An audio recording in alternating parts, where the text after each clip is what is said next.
How to connect your smartphone to an old smartwatch. Let's start.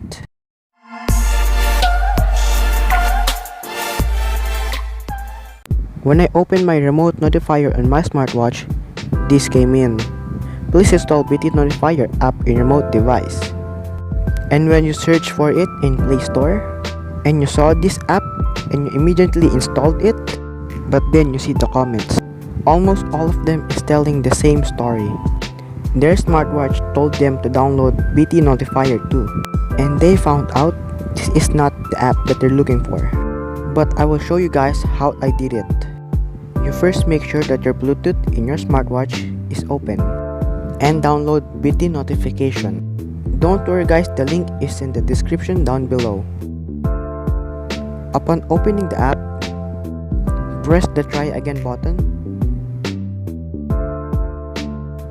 and press BT. Turn on your Bluetooth and connect it to your smartwatch.